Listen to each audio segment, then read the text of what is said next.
Capitalist. I'm your host, DJ Flores. With me, as always, you see how I had to switch that up, but I had to because I'm on the opposite side for some reason today, which is different. I feel like Yeah, please through like me. I'm in your house today, and we did a little room swap. Coach, how are Yeah, you? How's I'm your week good. been? Well, How's the family too? How's yeah, mom? I say this a lot. So with the illness kind of running through the house, it was a slow weekend, but it's all good now. I think everybody's back to work, so All good, good, all good. good. Yes, I've spent a few days camped out here in the office to try to stay well, and I seem to have dodged a bullet. So it's pretty good here. But it wasn't the most exciting weekend of my life. How about you?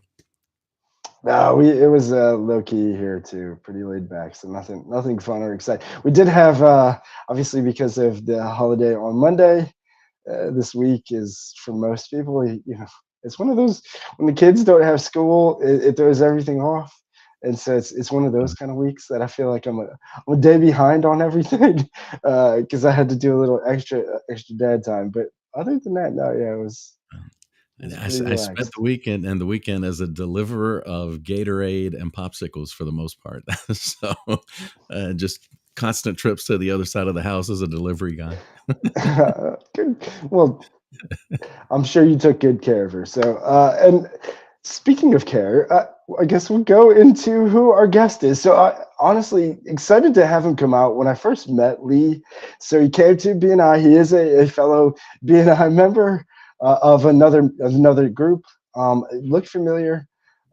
And then he said he had mentioned where he was in one of the bigger groups, but was wanting to visit some of the other groups because he was going to put a few other members. At one point, he had three team members in three different groups. And he said the only thing that he ended up going down to one was he was just too busy. They couldn't handle all the work. That's a good problem to have, I would think, right? Anybody watching, if you don't have that problem, try networking. And after you kind of hear Lee and I think what did he say? 25%. 25% of his business from networking. Yeah, that's pretty good return on investment. Like 25%, y'all. So if you want to understand how to make that work, be ready for our next guest. I can't wait to bring him up. He is the owner of Two Maids. We actually talked about him and this is him and his team and his son, which we'll talk about here as well. But he one of the things that really blew me away, besides him wanting to be a part of and kind of expand, and he was looking to go into growth mode again and build the book of business. So he was going to join another group. Was their what they the way they do business with and we talked about this with their ranking, with the allowing the scoring to kind of dictate how their employees get paid. And I thought, oh my gosh, like that's commission. That's what I've been telling everybody. Like if that Yeah. just is how everything worked, you'd be surprised how much gets done when it's really more results that pay than how long you're on the clock. It gives you a little skin in the game.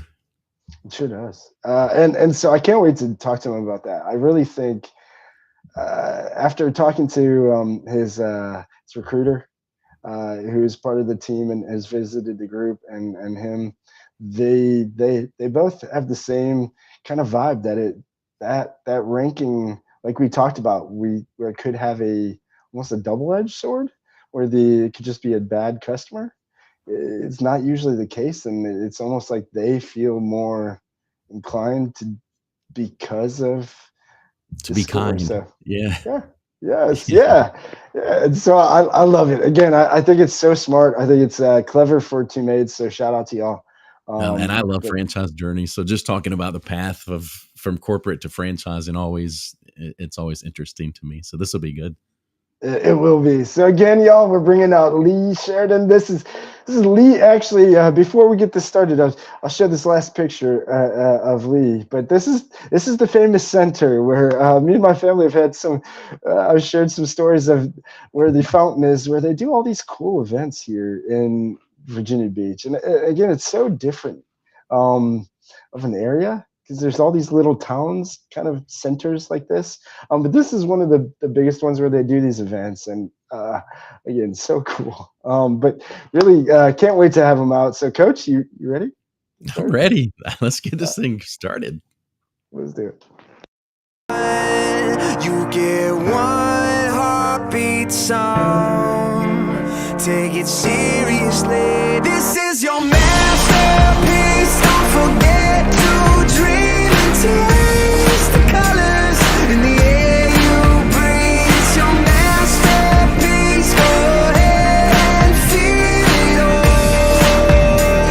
Don't stop till it is beautiful.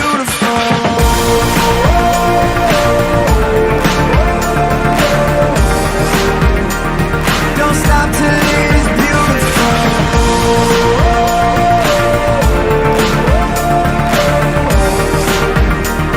Don't stop till it is beautiful. All right, again, everybody, welcome to the Robin Hood Capitalist. And like our theme song says, don't stop till it's beautiful. You do have one heartbeat. Make this, it all starts with today. So make this be the day one.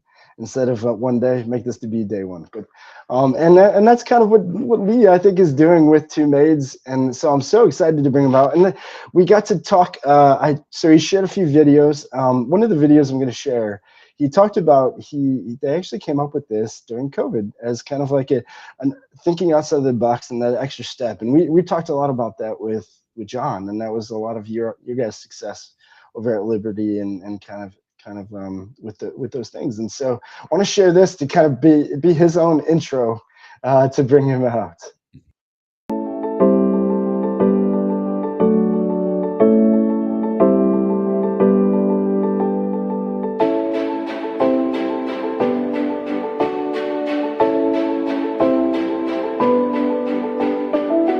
This is Lee Sheridan, the owner of Two Maids in Amapa, Virginia Beach, Chesapeake, and Norfolk, and I just wanted to thank you for considering us for your cleaning needs. We're happy to provide our customers with an exceptional and informed cleaning process that you would expect from the fastest growing cleaning company on the South Side. We understand how busy and hectic life can be, so we take pride in giving you a little bit more time back in your day in a safe and disinfectant environment. Thank you for your business, and please tell your friends about us.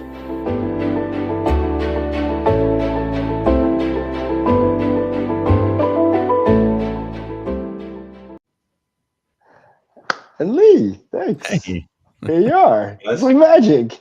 Yeah, that video seems like so long ago.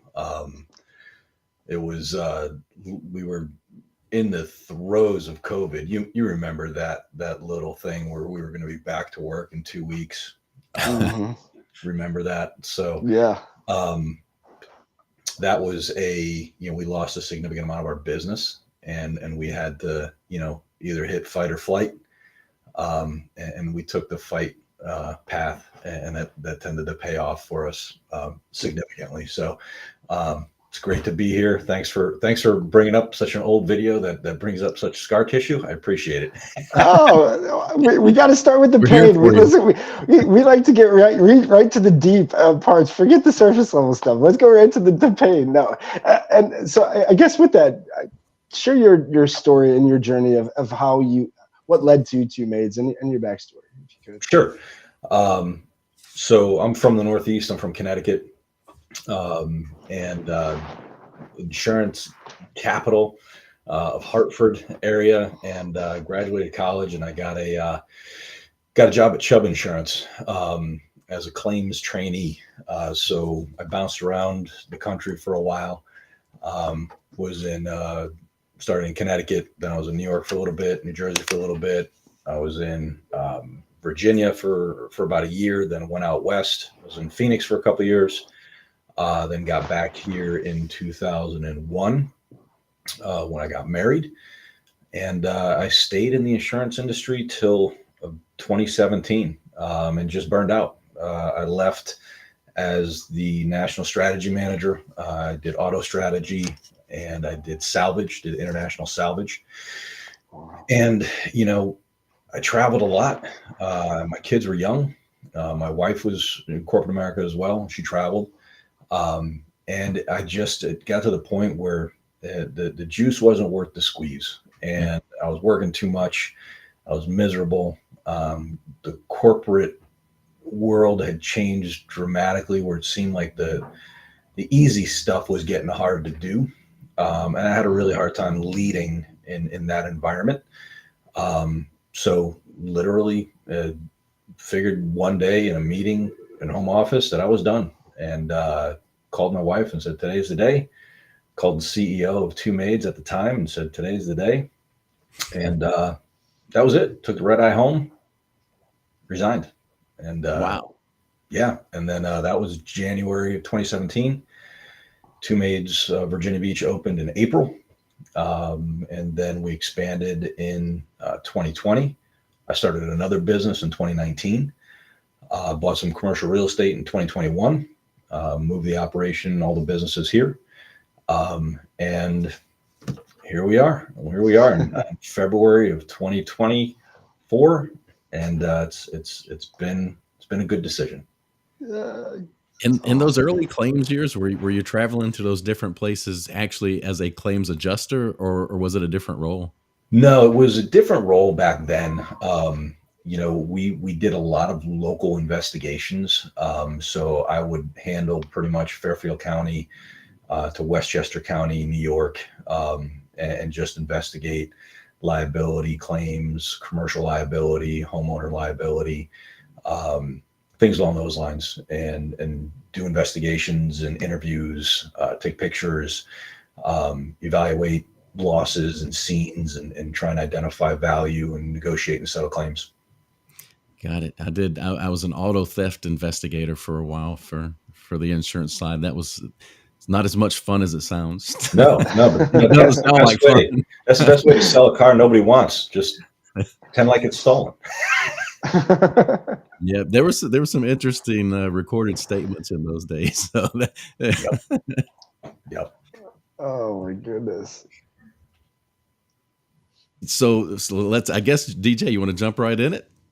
Yeah. Let's go into Two Maids. Let's talk about this path, because DJ is famous for telling folks if it's Sunday night and you're already queasy about Monday morning, it might be a better path for you. So in your statement there, you said that you immediately called the CEO of Two Maids. How did you know who to call? So we had been in discussions. I had done probably what many people do when they're looking to go down the franchise path, and I got a franchise coach, consultant, and there's an evaluation process that you go through to identify what might be a good fit for you based on your background, based on what you want to accomplish, and things along those lines.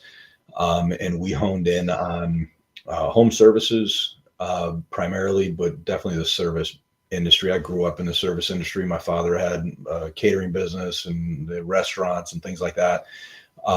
So I grew up in that industry, and I just got to know it well. I took a 20-year hiatus or so and went into corporate America, and I decided to jump back into my roots. But so I had been in negotiations, or discussions, I should say, with a couple of different franchise concepts.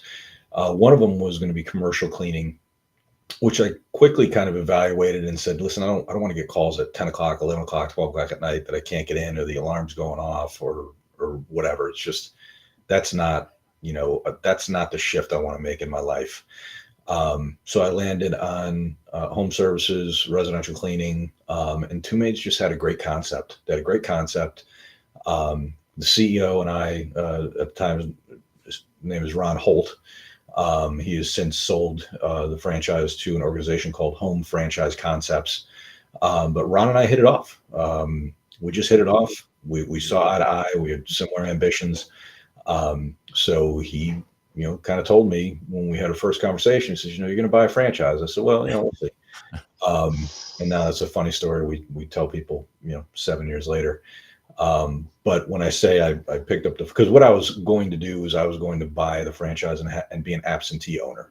So I was going to hire a manager, keep my day job, and essentially, because when I was not traveling, I was working from home. So it would have been easy for me to set up shop in the office and work from there, so to speak. So that was the original intent. After a couple of things that happened in corporate America, I just decided I couldn't do it anymore. I couldn't I couldn't split my time. I wouldn't be doing the business justice, nor would I be doing my stakeholders justice from a corporate perspective. So when I said I made the phone call, I mean, I called them and said, listen, the plan we originally had is out. I'm going to be owner operator. I'll see you in Birmingham in 2 weeks and we'll lock everything down. And then I called my wife and said, hey, I'm done. Today's the day. And she wouldn't be able to do it without her. So she was incredibly supportive. She was ready for me to get out of corporate America.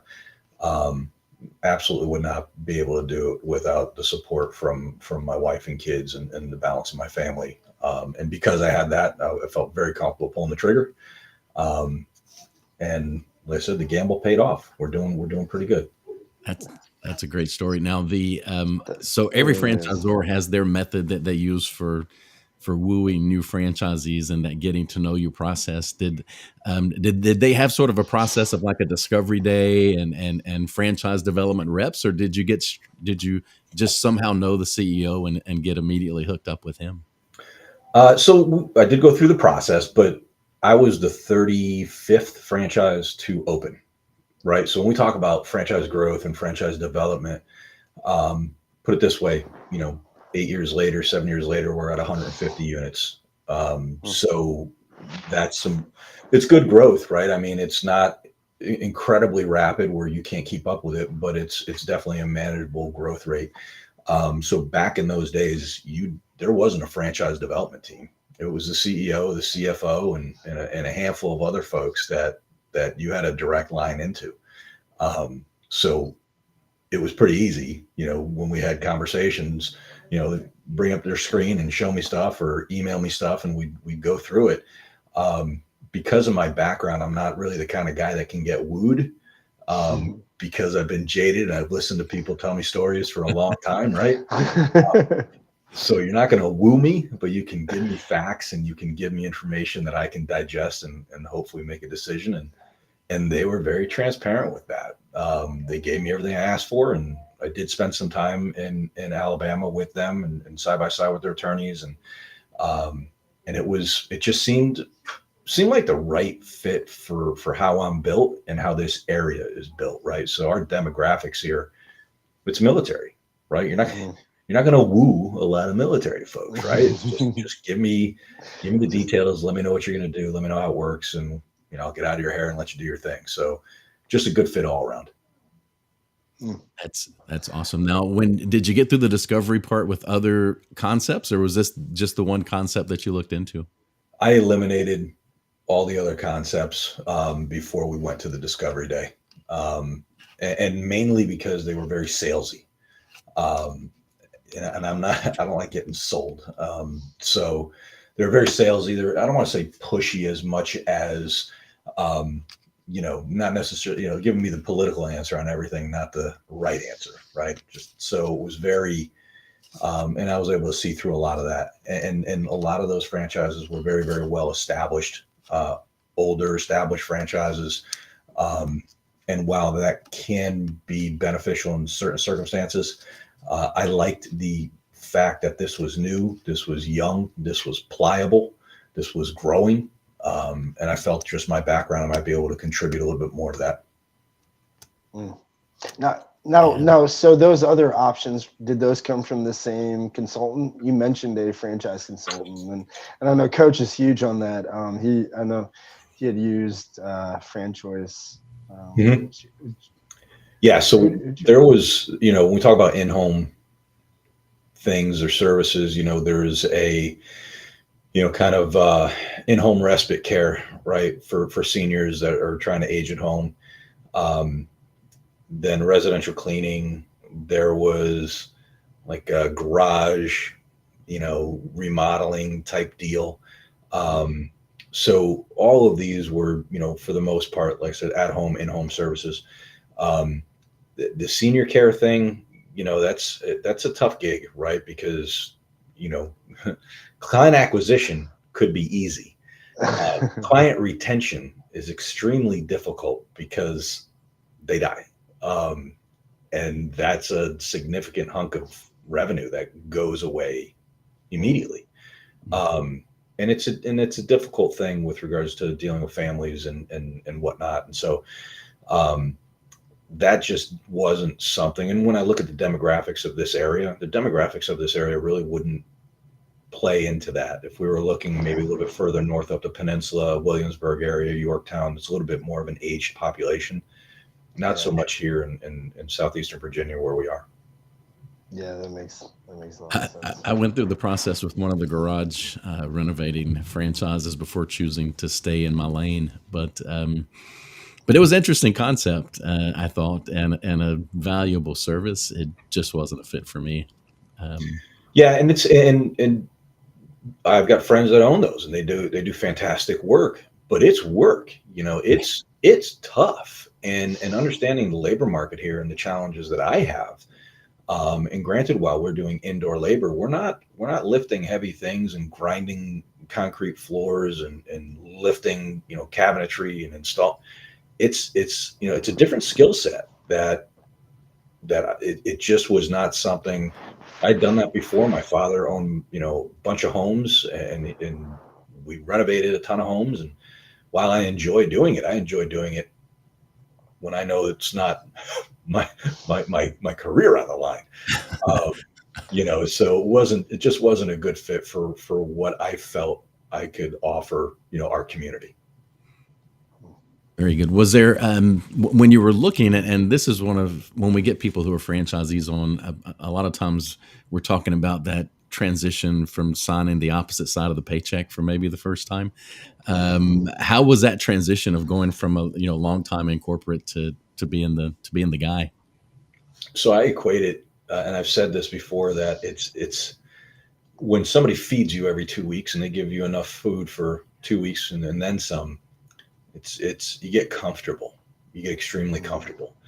When you have to track, hunt, kill, clean, cook, and serve your own food, you take a different perspective. And that was the perspective that I don't want to say it was difficult for me to adjust to, because I came in with capital and I came in, understanding, the numbers and the basics and all that stuff. But I had to go out and for lack of a better term, kill, right? So I had to hunt for my customers. I had to land them. I had to retain them. I had to do the same thing with our staff. So it didn't take long for me to realize, what it was going to take to grow a business, and what it was going to take for me to understand the market outside of the domestic market that I was in. I had to understand my local market, which, despite living here for 20 years, I really didn't live here. I was gone. I traveled 70% of the time. So I had to relearn everything that I thought I knew, but I was really just a tourist in my hometown for a long time. So that's where I started getting into networking, so I could understand the business landscape here. Then I got in with the Entrepreneur organization, and I learned, kind of who the elite people were here. And I got some significant training to help me, with some core principles of business ownership, entrepreneur, owning, several businesses, being an entrepreneur. And that's what really helped me close the gap, because I used to have people that I reported to and people that reported to me. I knew what I was supposed to be doing every day. They would hold me accountable. You go from that to nobody holding you accountable. Yeah. Nobody, right? The only thing that held me accountable was the alarm in the morning. Am I going to get up or not? So that was a significant shift. So when I was able to get into BNI and learn, from other people and network there, and then get into EO and have them hold me accountable, that's where things really started coming together. And I started understanding kind of what I needed to accomplish on a daily, weekly, monthly, quarterly, annual basis. And that's when we really started to take off. When you first started, were you actually, in addition to the hunt and the kill, were you actually doing the cleaning as well? I did the cleaning for probably about 6 weeks. And a lot of it was, I wanted to be able to say, I did it, I've been there. And so we learned the system. I trained a bunch of people. Home office came and trained me.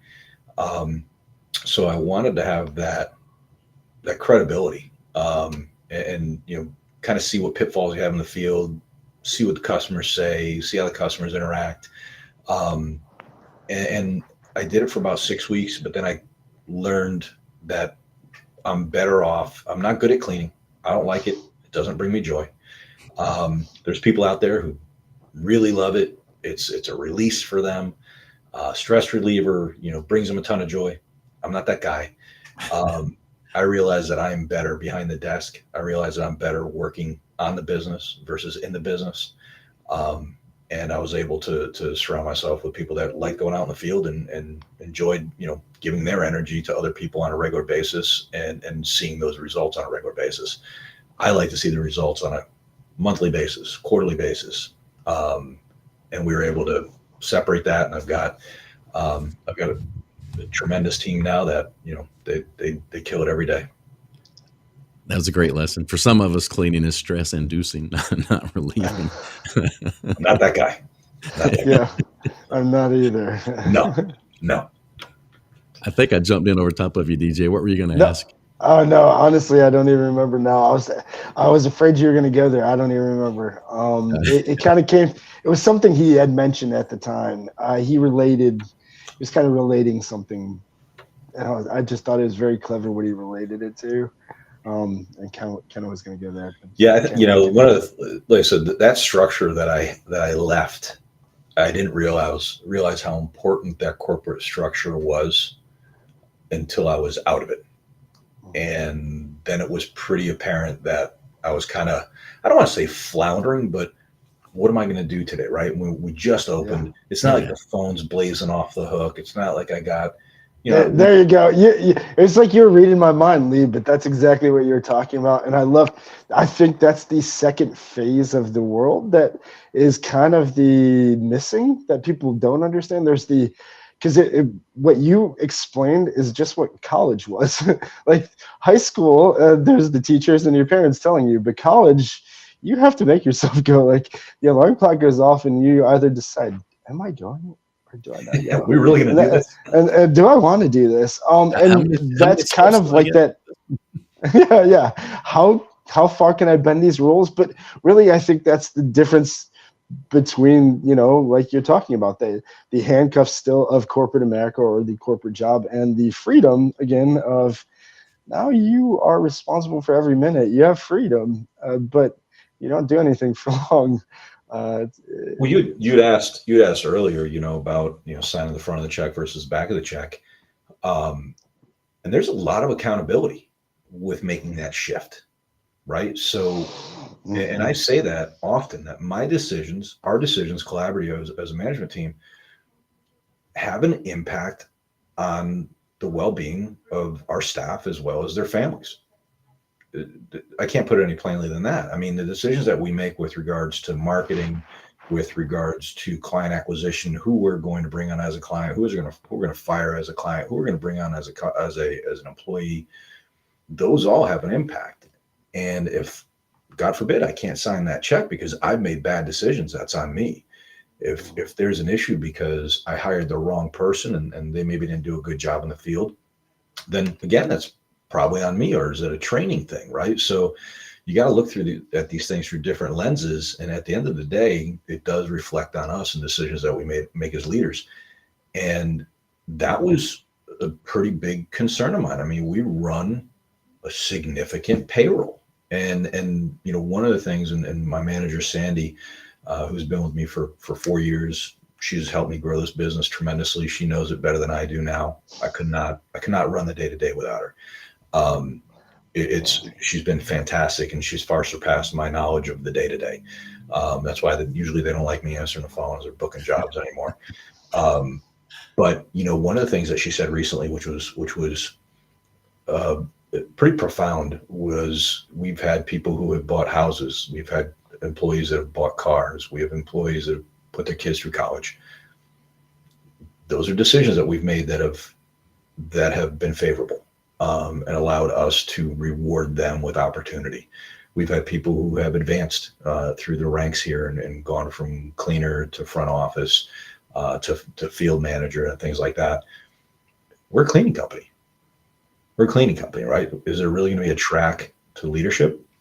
And there could be, right? So Again, those are all habits, I think, and I would say bad habits back then, but they're probably habits that we learned in corporate America that, if you want people to stick around, you got to give them those opportunities and engage them on how to take advantage of them. And so I think we've done that well. Love it, love it. We can't always make somebody rich, but we can do the things that are in our power to enrich them and enrich their lives and their families. I think that's a great mantra that you've got. With from where you started, we kind of stopped at the very beginning, but that picture the DJ shared, that's a big team you've got now. How big Yeah. is the staff at this point? Yeah. I'm So gonna right share. now, yeah, that was taken a couple months ago. Right now we have a total of 26 technicians in the field.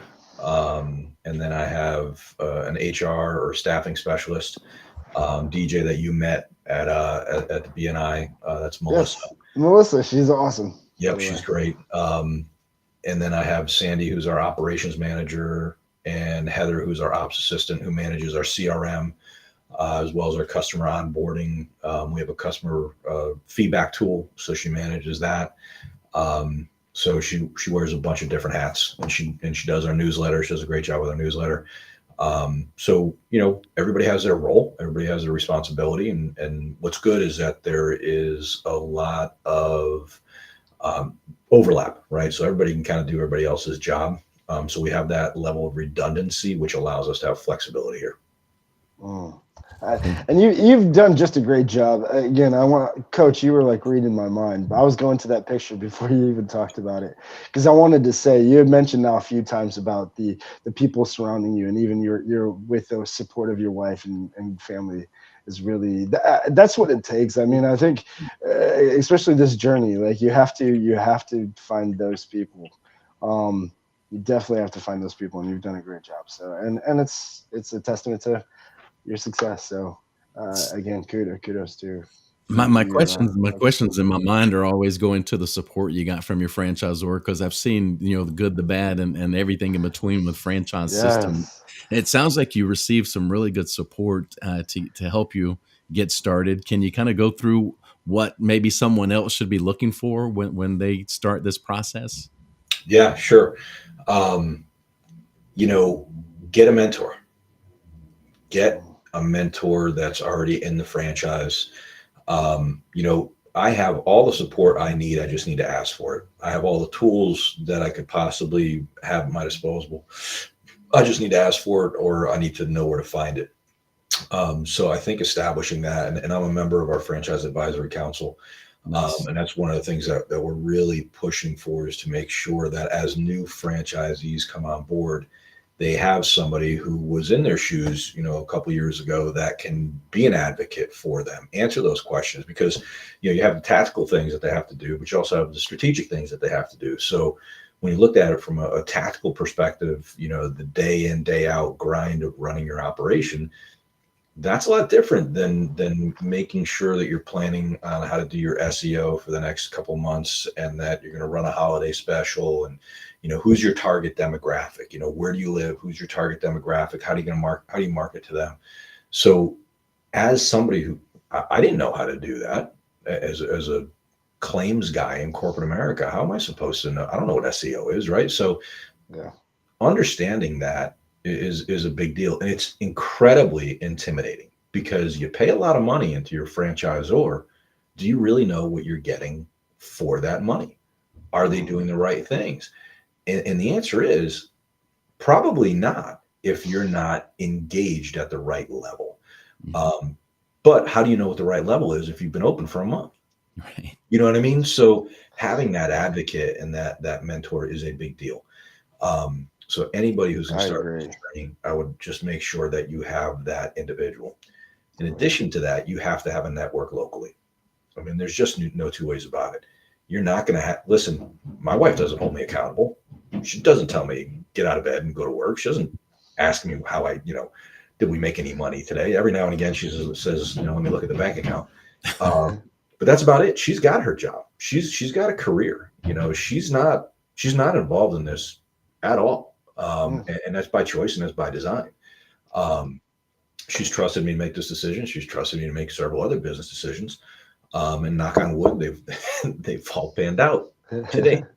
But I think having that local network, whether it be a BNI entrepreneur organization, there's several 212 organizations, um, having that so you can be around like-minded individuals is incredible. Because if you're running your shop by yourself and you go home, and I mean, I remember talking to my wife, and she, it's in one ear and out the other. It's not her world, I mean, so Yeah. having, again, having a mentor within the organization and having a network outside of the organization to help you learn about the business climate in your area are probably some of the biggest recommendations I can give to anybody.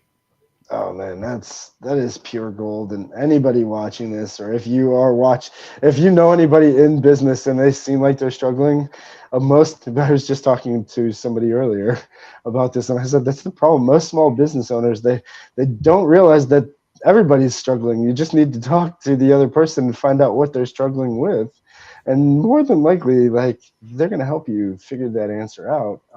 Yeah. So mentors, I think, is so crucial, and the networking. Obviously, I've talked like crazy about that, and that's kind of what changed my world here, going from in Cleveland my whole life, and here I've only been here a year, and I probably again, from, like you said, the understanding of networking.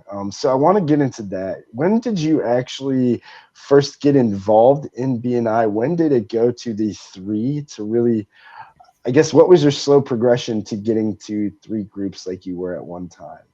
So it's actually funny because I joined BNI. So I was shopping for office furniture for my office. I wasn't even open yet. I was shopping for office furniture, and the woman who I spoke with owned the office furniture outlet here in Norfolk. And she's like, well, what do what's your office? What's your business? And I told her, and she's like, hey, I'm a member of BNI. We don't have a cleaning company in there. Why don't you visit? Why don't you be my guest? Sure. What's BNI? What are you talking about?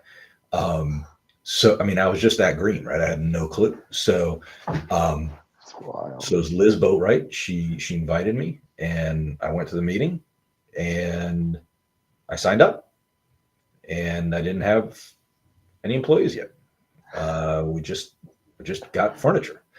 So I signed up, and essentially I kind of delayed for a couple of weeks, just kind of get up and running.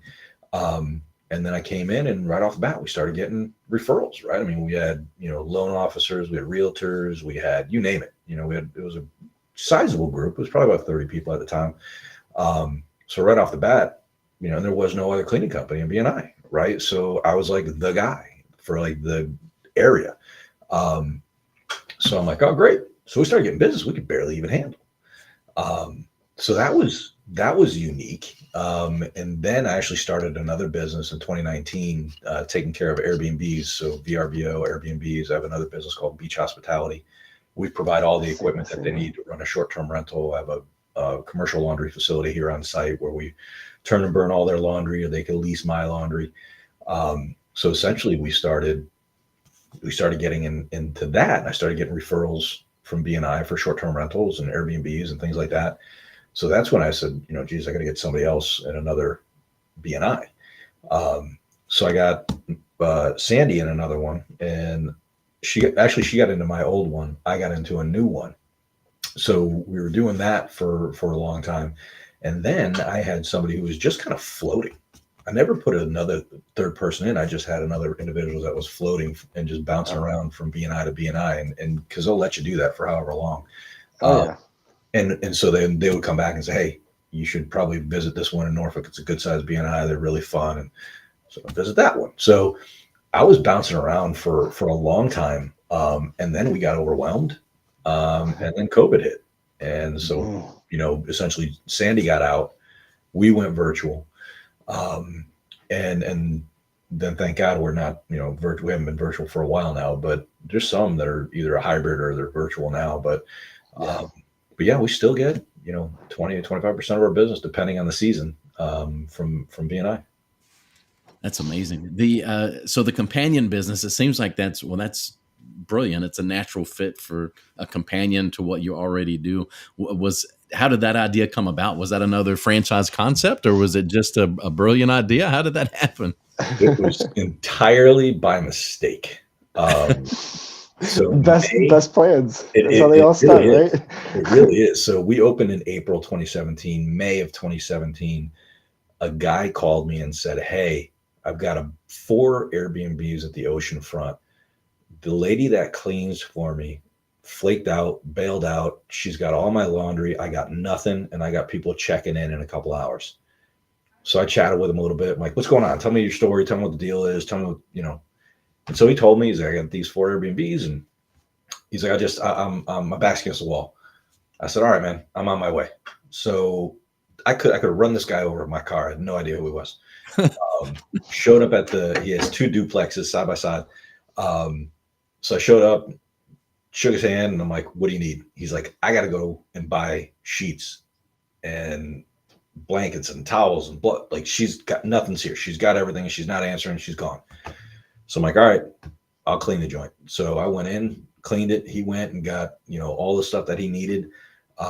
Cleaned all the units. I cleaned probably 2 of them by the time he got back. I think he was taking his time because he didn't want to clean. And then he got back, we cleaned the other ones. We made all the beds, we put the towels out. We got the place ready to roll. We were done just before people were checking in. Then we went and had a couple of drinks and kind of like, "So tell me about your business and I'll tell you about my business. So let's see how we can help each other out." So he said he had those 4. He was going to buy 2 more. I said, "All right, well, let's figure this out. What do you need? Let's see what I can do for you." And so we figured it out. We laid out some prices and laid out kind of a process. And that was that. We had those 4, and then we added a couple more from him. Then he told some people, and we added a couple more, and they told some people, and we added a couple more. And then I put a page on Facebook, and then I created a website. And by early 2019, I'm like, "Wait a second, this is a whole other business. I don't want to pay royalty on this, right? And I got to run the money through something else." And I had already set up an LLC, but I wanted to essentially, really kind of lock everything down. So we created another business entity called Beach Hospitality Services, which is beachhospitalityva.com. And we take care of Airbnb, short-term rentals, and essentially we provide all the equipment that you need if you want, right? So I have all the linens, towels, blankets, duvets, duvet covers, bath mats, shower curtains, paper products, soap, all that stuff. You could rent it from me and we'll set your place up, or you could use your own stuff and we will, take the dirty stuff, put out the clean stuff. We bring everything back here. I have a commercial washer, commercial dryer, commercial scale. So we essentially turn and burn everything. We do that based on a set amount per pound. And we've had people buy investment properties sight unseen. I've hired people to go in and furnish it. If your HVAC goes out, I'll get somebody in there from probably B&I to fix it. If we've had people kick in doors, blow out windows, we'll get it fixed so you don't miss any revenue. I'll get that turned around as quickly as possible. You're going to pay for it. But so we've been helping people run their Airbnbs since 2017, 2018. And I'm pretty sure if we were to look up entrepreneur or entrepreneurship, that story is the epitome of an entrepreneur. You saw a problem and you said, I believe I can solve this. That's a great story. Yeah. And it was funny. And this guy, we did business for years. And then, he wanted certain things that we just didn't do. And he just got a little bitter with the staff. And, we decided to part ways. But since then, we manage several properties. We run 7 days a week in the summertime. And we're doing over 1,000 pounds of laundry a week. It's an operation. Yeah. Oh, that's awesome. Yeah, that is such a great story. Oh, I can't wait for Cast Magic to see what it pulls from that. My goodness. This last 15 minutes, obviously, Coach, if you had anything you wanted to go to, I didn't want to cut you off, but no, I know where you're heading, and I don't want to miss that. That's 15 minutes worthy for sure. Yes, it is. I want to spend the last 15 minutes on. So I pulled the video. I believe it was from your guys' Two Maids website. And so I'm going to show this video, and then I really want to talk on that. And I want to really, was it a deciding factor in any way of you getting involved with Two Maids? So let's show this, and then we'll talk about it. After each cleaning, Two Maids and a Mop will ask you to rate your satisfaction level on a simple scale from 1 to 10.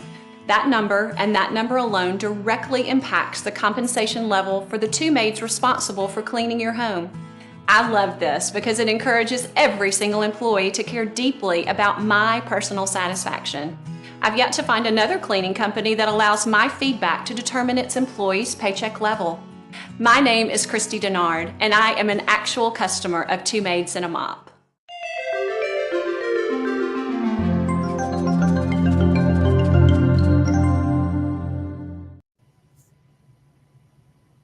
Now, the tagline is so fitting, a maid service worth talking about. That is something worth talking about. And that, the only industries that I could think of besides sales with commission kind of being that ranking, if you sell, you're pretty good. If you don't, well, you're messing up something. You're missing something.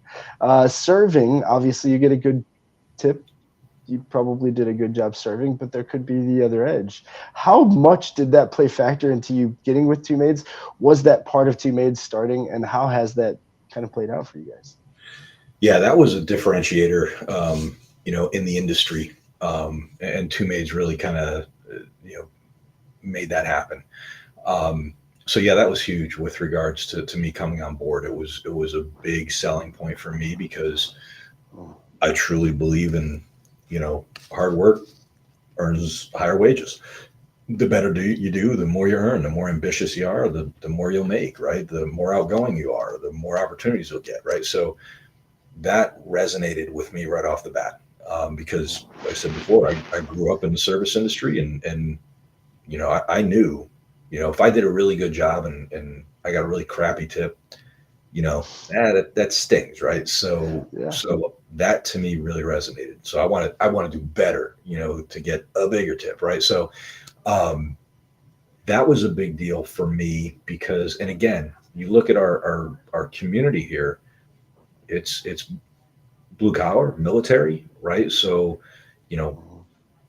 honest pay for honest work, and I really enjoyed that, and it really makes the relationship between us and our customers very sticky, because they'll send, and really what we're talking about is an NPS score, right? So there's a survey that goes out to them, say, hey, would you recommend us to your friends and family, and then give us a rating on a scale from 1 to 10, and you can provide feedback.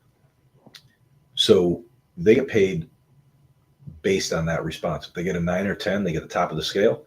If they get anything below, then they get a different rate.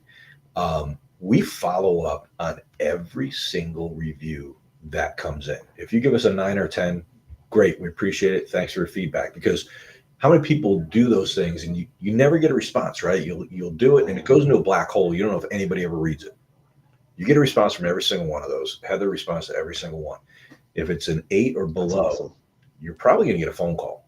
Like, what happened? Give us the details, unless you put that information in the feedback where you can do the rating and give us some feedback. But we call on every single one. If people do not give a rating, right? So we send them that text and they don't give a rating. We assume that they were content and the staff gets a rating of a 10. We'll never shortchange them, ever. If they rate them a 1, and we call and say, hey, what happened? Like, that's pretty bad. And they say, they missed all the ceiling fans. Well, then we're going to put in context, right? If they were in this house for 7 hours and the house has 4 ceiling fans and the only thing they're complaining about is the ceiling fans, I'm okay with that. I think they did a damn good job. We'll go back and get the ceiling fans. But listen, they were there for 6 or 7 hours. You're talking about 15 minutes of work that they screwed up on. I think we're focusing on the wrong thing, right? Let's focus on that 6 hours and 45 minutes, not this 15 minutes that they didn't hit it, right? So we will manipulate that based on that conversation with the customer. We've got some customers that, they always give a 6 or a 7, but they never leave. They're content. They're just like, yeah, I think they could have done better. Okay, where? So we can tell them where to do better, So, but that's our NPS score, and we hover anywhere between an 87 and 90% NPS, which is good. I'm very pleased with that. But that was definitely a selling factor for me because it makes sense. It's simple. It makes sense. And really, and like I tell my people all the time, hey, listen, if you don't like your paycheck, look in the mirror. You'll find the problem.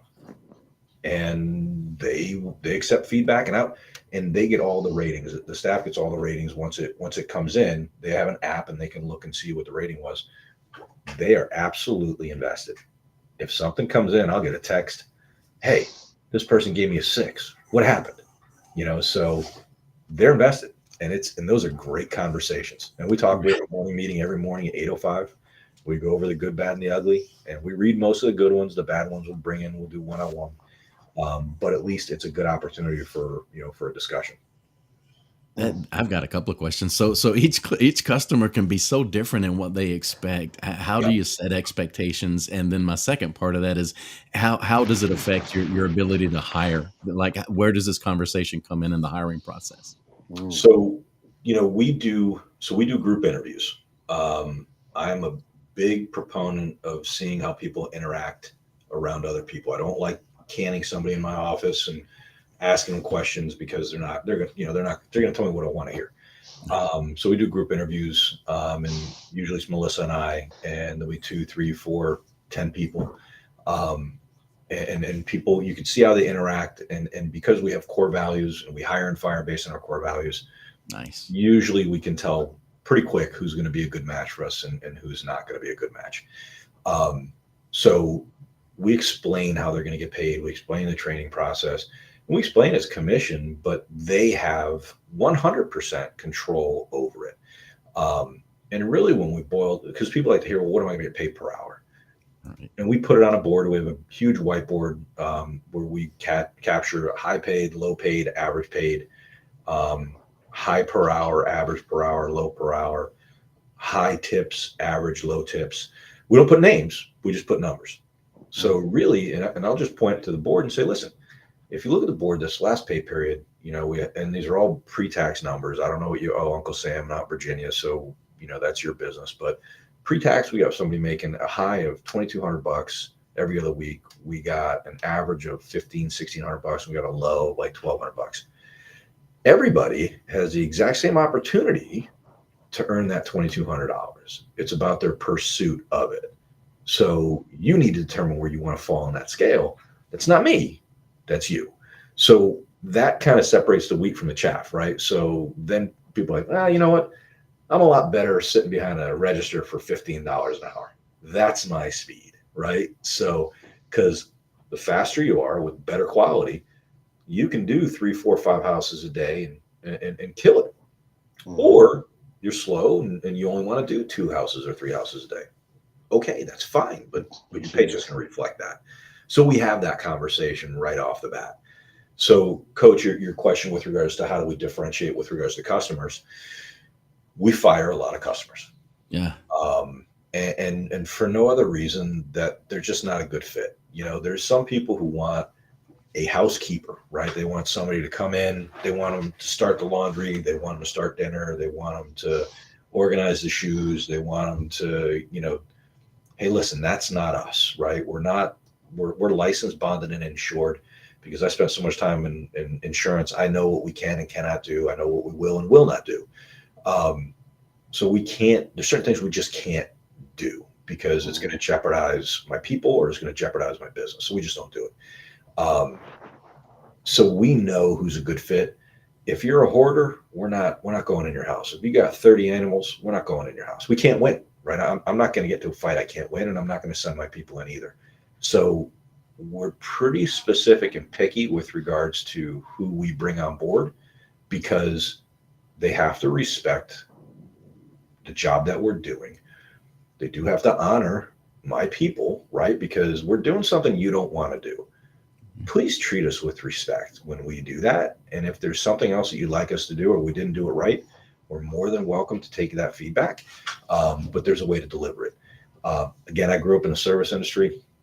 I just, and there's a lot of people who treat waiters like crap, that we serve people who recognize the value that we give them and what we do for their quality of life.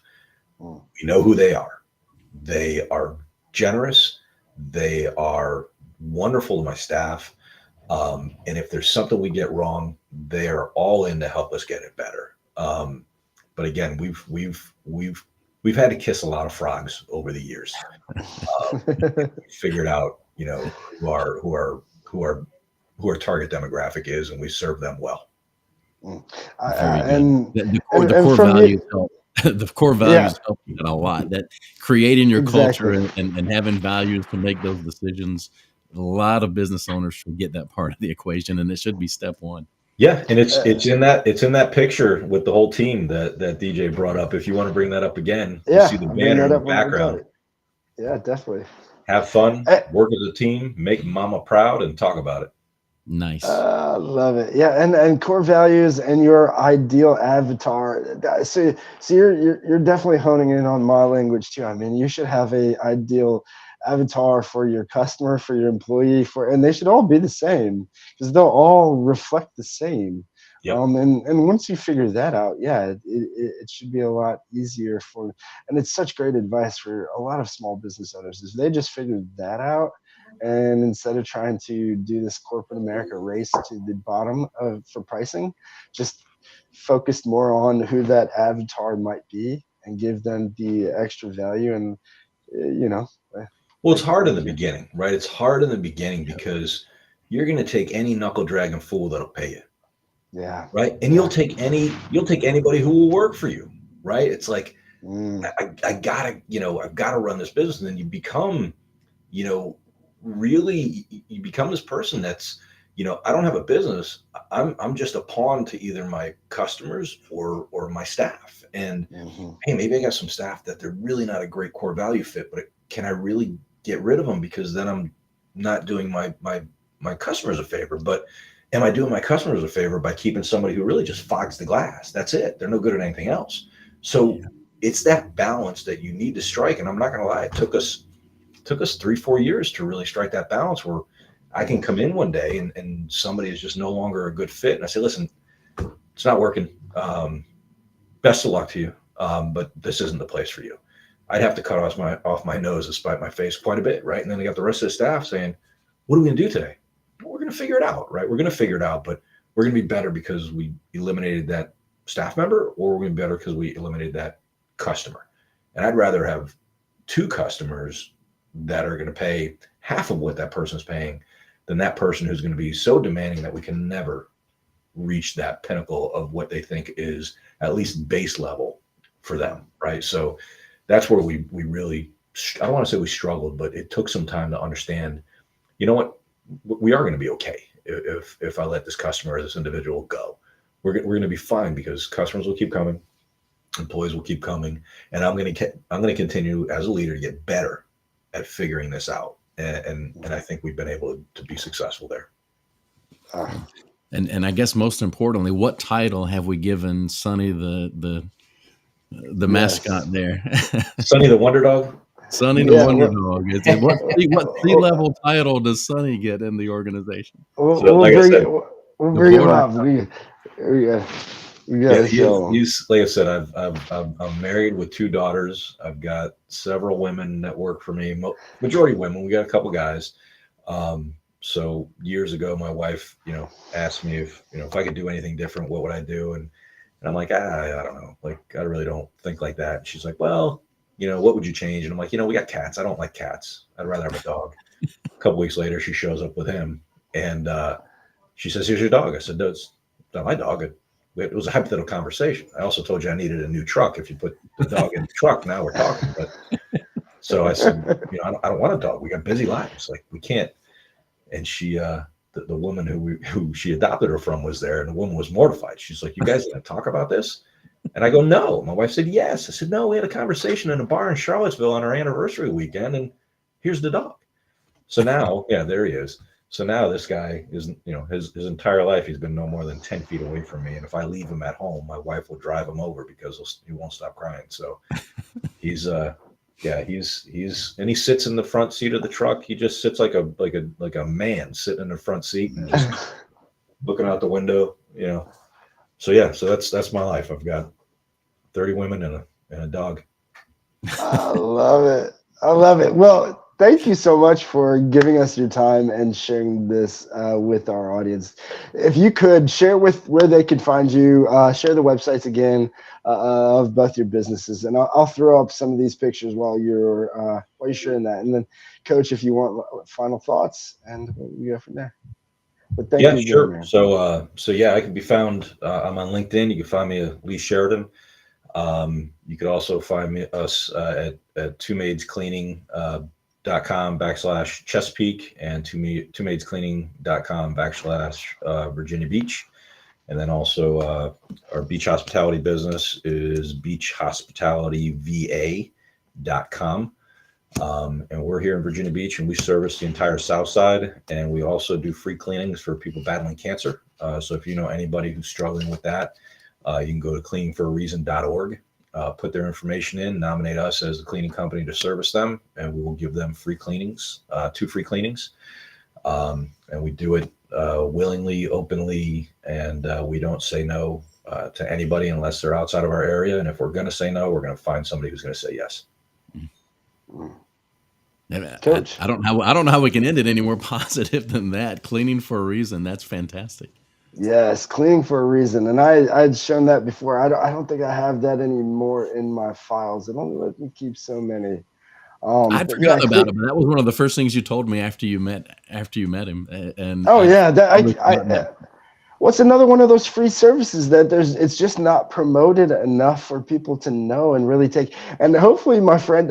So I had a friend his wife is battling breast cancer, and so he had, I think, reached out. I told him after you had shared, I'm like, hey man, like this will at least take this off your plate. Like, at least big do this. It's a big deal. Yeah, it's imagine trying to get well and having to look around your house and say, but I got to do this too.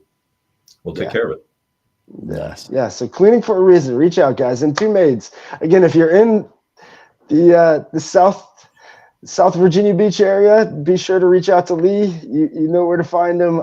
Lee, thank you so much, man. This was awesome. I can't wait. Me and Coach will break this down on Thursday. So Thursday, y'all, if you want to hear us break down, Coach, this is so much. There's so much gold with Lee. You got things going right, man. I'm so glad I was able to connect with you. So glad you're a part of BNI. I think he's a testament of what BNI can do, what networking can do, y'all. If you're feeling lost, you're kind of my journey, and I'll share this with you because just in case you don't get to catch it on Thursday. But COVID was my kind of lost, and I needed like-minded people like you talked about. So COVID was when I left BNI because it went to virtual, and this was not personal enough for me.